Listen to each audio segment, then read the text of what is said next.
اعوذ باللہ من الشیطان الرجیم بسم اللہ الرحمن الرحیم صلو علی الحبیب اللہم صلی علی سیدنا و مولانا محمد مبارک وسلم وصلی علیہ بسم اللہ الرحمن الرحیم لا یغرنک تقلب الذین کفروا فی البلاد متاع قلیل ثم مأواہم جہنم وبئس المہاد لیکن الذین اتقوا ربهم لهم جنات تجری من تحتها الانہار خالدین فیہا نزلا من عند اللہ وما عند اللہ خیر للابرار۔ صدق اللہ العظیم۔ ترجمہ سماعت فرمائیں۔ قرآن حکیم میں رب ذوالجلال ارشاد فرماتے ہیں، اے مخاطب، کافروں کا شہروں میں خوشحالی سے گھومنا پھرنا تمہیں ہرگز دھوکے میں نہ ڈال دے۔ یہ حیات فانی کا قلیل سامان ہے، پھر ان کا ٹھکانہ دوزخ ہے، اور وہ کیا ہی برا ٹھکانہ ہے۔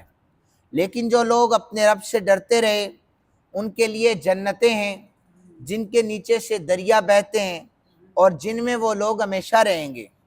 یہ اللہ کی طرف سے مہمانی کی جائے گی ان کی، اور جو اللہ کے پاس ہے وہ نیک لوگوں سے سب سے زیادہ بہتر ہے۔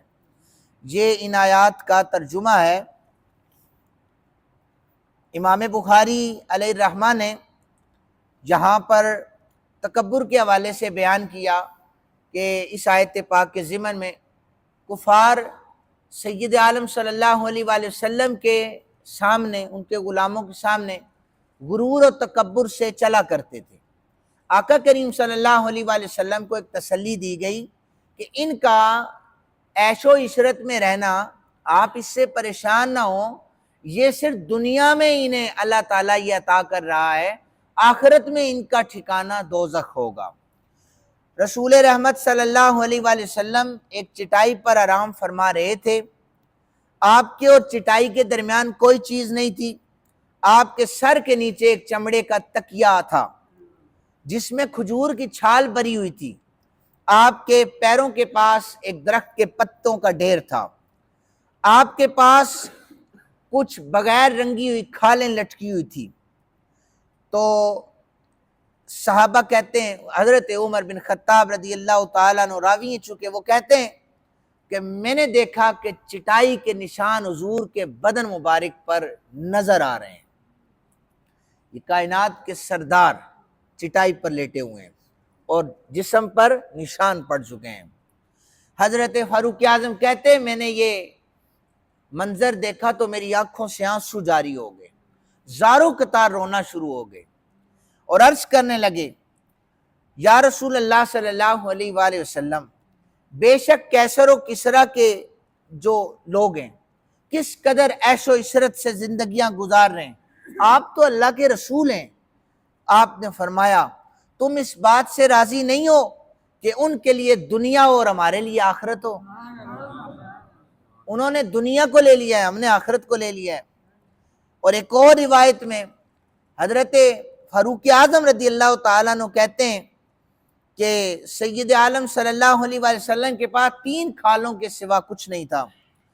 تو انہوں نے پریشانی ظاہر کی کہ فارس اور روم کو دیکھا جائے تو وہ عیش و عشرت میں زندگیاں گزاریں۔ آقا کریم صلی اللہ علیہ وآلہ وسلم نے فرمایا عمر یہ وہ لوگ ہیں جن کو دنیا میں ہی دنیا دے دی گئی ہے، چونکہ یاد رکھیں کہ کیسر و کسرا وہ دنیا دار تھے۔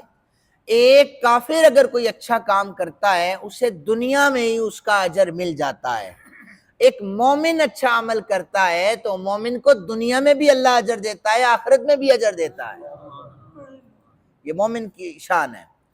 بلکہ آقا کریم صلی اللہ علیہ وآلہ وسلم کو جب حضرت فاروق اعظم رضی اللہ تعالیٰ عنہ نے، اور یہ صحیح ابن ابان کی حدیث نمبر 704 ہے، اس میں اضافہ ہی ندی احادیث کا، فرمایا گیا کہ ایسا نہ کہو کہ کیسر و کسرا نرم بستروں پر سوتے ہیں اور میں خشک چٹائی پر سو رہا ہوں، بلکہ کیسر و کسرا کے جو بستر ہیں یہ دوزخ میں لگے ہوئے ہیں اور ہمارا بستر اور ہماری چارپائی جنت میں لگے ہوئے ہیں۔ یہ سید عالم صلی اللہ علیہ وآلہ وسلم فرما رہے ہیں۔ اور پھر اسی طرح حضرت عائشہ صدیقہ رضی اللہ تعالیٰ عنہ اس حدیث پاک کی راویاں، ایک انصار میں سے ایک عورت آئی، اس نے دیکھا کہ آقا کریم صلی اللہ علیہ وآلہ وسلم خوش چٹائی پر آرام فرما رہے ہیں، اسے محسوس ہوا، وہ گھر گئی، اس نے جا کر روئی سے بنی ہوئی طلائی حضور کے لیے بھیج دی کہ تحفے میں ہمارے آقا ہیں تو اس پہ آرام فرمائیں گے۔ آقا کریم صلی اللہ علیہ وآلہ وسلم کو حضرت عائشہ پاک نے خبر دی کہ انصاری ایک عورت نے محسوس کیا ہے کہ آپ فرش پر ایک خوش چٹائی پر لیٹے ہوئے ہیں، آپ کے جسم پر نشان بھی ہیں، تو اس نے یہ نرم طلائی آپ کے لیے بھیج دی ہے۔ حضور نے فرمایا اسے کہو یہ واپس لے جائے۔ عائشہ یاد رکھو خدا کی قسم اگر میں چاہوں تو یہ جو پہاڑ ہے نا اللہ میرے لیے انہیں سونا بنا دے، میں پسند ہی نہیں کرتا کہ نرم بستروں پر سوؤں، میں پسند کرتا ہوں کہ میں ان خوش چٹائیوں پر سوؤں۔ آقا کریم صلی اللہ علیہ وآلہ وسلم دیکھیں کربلا کا سارا منظر آپ کے سامنے ہے، لوگ بڑے آسانی سے کہہ دیتے ہیں کہ حسین پاک پانی کو ترستے رہے، یہ امتحان تھا، ورنہ یہ شہزادے تو وہ تھے کہ کوثر کی نہریں ہی ان کے حکم پر جاری اللہ تعالیٰ فرما دیتا، ان کے لیے جنت سے جوڑے آ سکتے ہیں تو پانی نہیں آ سکتا۔ تو سید عالم صلی اللہ علیہ وآلہ وسلم طلائیاں نرم ان کے لیے کیا ہیں، جنت سے بستر آ سکتا تھا۔ حضور نے فرمایا میں اسے پسند کرتا ہوں، انصاری عورت سے کہو اسے واپس لے جائے، میں اگر چاہوں تو یہ پہاڑ میرے ساتھ سونا بن کر چلنا شروع ہو جائیں۔ اور پھر جو آگے آیت مبارکہ کا حصہ ہے کہ جو لوگ اللہ سے ڈرتے ہیں نا، اللہ سے ڈرتے ہیں، اللہ ان کے لیے مہمانی کرے گا، مہمان نوازی اللہ کرے گا، آپ میزبان ہوں گے، میزبان جو ہے آپ مہمان بن کے جائیں گے اور اللہ تعالیٰ میزبانی کرے گا، آپ کی مہمانی کرے گا، اور وہ مہمانی کیسی ہوگی؟ اب سنیے حدیث مبارکہ، امام بخاری کہتے ہیں حضرت انس رضی اللہ تعالیٰ عنہ کہتے ہیں کہ عبداللہ بن سلام کو یہ خبر ملی کہ رسول رحمت صلی اللہ علیہ وآلہ وسلم مدینہ پاک میں آئے، اور عبداللہ بن سلام جو تھے یہ یہود کے بہت بڑے عالم تھے، انہوں نے کہا کہ میں حضور سے ایسا سوال کروں گا کہ کوئی نبی کے علاوہ اس بات کا جواب نہیں دے سکتا۔ عبداللہ بن سلام کے کافی سوال تھے، جہاں پر امام بخاری نے حدیث نمبر 4480 میں ایک سوال کا ذکر کیا ہے۔ عبداللہ بن سلام نے سوال یہ کیا، آپ ہمیں یہ بتائیں کہ جنت میں لوگ اہل جنت سب سے پہلے کس چیز کو کھائیں گے؟ میرے آقا کریم صلی اللہ علیہ وآلہ وسلم نے فرمایا کہ جنت میں لوگ جتنے بھی موجود ہوں گے مچھلی کے جگر کا ٹکڑا سب سے پہلے کھائیں گے۔ عبداللہ بن سلام نے کلمہ پڑھ لیا کہ یہ بات کوئی اور جانتا ہی نہیں ہے، یہ تو غیب کی خبر ہے، بعد میں ہونے والی ہے، حضور پہلے فرما رہے ہیں، اور کب قیامت آئے گی کسی کو نہیں پتا، حضور نے بھی اس کی خبر نہیں دی۔ اور پھر قیامت کے بعد سوال و جواب ہے، پھر جنت ہے، اور جنت میں جب لوگ چلے جائیں گے وہاں پر کھانا ہوگا۔ میرے کملی والے آقا کریم صلی اللہ علیہ وآلہ وسلم کی یہ شان ہے، اللہ تعالیٰ نے آپ کو سب کچھ بتا دیا ہے، ساری غیب کی خبریں عطا کر دی ہیں۔ آقا کریم صلی اللہ علیہ وآلہ وسلم نے فرمایا عبداللہ بن سلام وہاں پر مچھلی کے جگر کا ٹکڑا سب سے پہلے جنتیوں کو کھلایا جائے گا۔ ابو سعید خدری کہتے ہیں نبی اکرم صلی اللہ علیہ وآلہ وسلم نے فرمایا قیامت کے دن یہ جو زمین ہے یہ روٹی کی طرح ہو جائے گی، اتنی سی گول ہو جائے گی، اور اللہ اہل جنت کی مہمانی کے لیے اپنے ہاتھ سے اسے الٹ پلٹ کرے گا، جیسے روٹی پکڑ کے نا آپ چیک کرتے ہیں، تو اللہ تعالیٰ اس طرح زمین کو الٹ پلٹ کرے گا۔ فرمایا کہ حضور جب یہ بیان کر رہے تھے نا، ایک یہودی آ گیا، اس نے تورات پڑھ رکھی تھی، اور آ کر کے کہنے لگا اللہ آپ پر برکتوں کا نزول فرمائے، میں آپ کو یہ بتاؤں کہ اہل جنت کی کس چیز سے مہمانی ہوگی؟ حضور نے فرمایا بتاؤ تم۔ تو اس نے کہا زمین تو آپ نے بتا دیا نا ایک روٹی کی طرح ہو جائے گی، تو اہل جنت کے لیے سالن بھی تو ہوگا۔ تو یا رسول اللہ میں بتا دیتا ہوں سالن کی خبر، سالن کیا ہوگا؟ اس نے کہا بالام اور نون جو ہے یہ سالن ہوگا۔ تو صحابہ نے پوچھا وہ یہ کیا ہے؟ تو اس نے کہا بیل اور مچھلی، ان کے کلیجی کے جو ٹکڑے ہوں گے نا، اللہ اس کو سالن بنا دے گا، اور مچھلی کے جو کلیجی کا ٹکڑا ہے، اس ایک ٹکڑے سے 70,000 جنتی کھانا کھا لیں گے۔ جو یہودی تورات پڑھ کے آئے، ہمارا عقیدہ ہے اسے پتا ہے جنت میں کیا ملے گا، ہمارے نبی پاک صلی اللہ علیہ وسلم کو نہیں پتا۔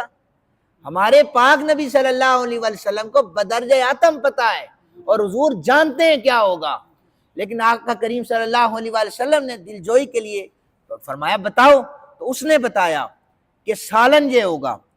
اور اس کے بعد حضرت ابو ہریرہ رضی اللہ تعالیٰ عنہ، پھر اس حدیث پاک کی یہ تشریح ہو رہی ہے آیت مبارکہ کی، حضور نے فرمایا کہ اللہ تعالیٰ نے فرمایا میں نے اپنے نیک بندوں کے لیے ایسی نعمتیں تیار کر رکھی ہیں جو آج تک کسی آنکھ نے دیکھی نہیں ہے، نہ کسی کان نے ان نعمتوں کے بارے میں سنا ہے، نہ کسی بشر نے ان کا خیال اپنے دل میں لایا ہے۔